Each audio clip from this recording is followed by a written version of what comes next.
జీవితం ఇంతేనా, ఇక చదువు ఆపేయాల్సిందని లావణ్య అనుకున్న సమయానికి మాజీ మంత్రి జవహర్ చొరవ ఆమె ఆశయానికి ఆయువు పోసింది. అప్పట్లో జవహర్ మంత్రిగా ఉండగా డైల్ యువర్ మినిస్టర్ కార్యక్రమం ద్వారా లావణ్య దుస్థితిని స్వయంగా పరిశీలించి అమ్మాయి బాధ్యత తీసుకున్నారు. దూర విద్యలో 10వ తరగతి పరీక్షలు రాసేలా సన్నద్ధం చేశారు.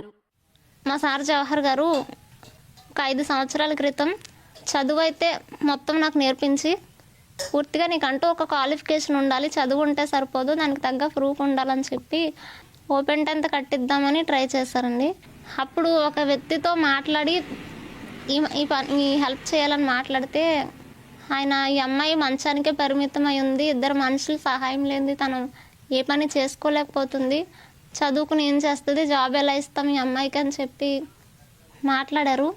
సరే నేను ఆ విషయం మర్చిపోయాను, వదిలేసాను. కానీ మా సార్ జవహర్ గారు టైం వస్తుందని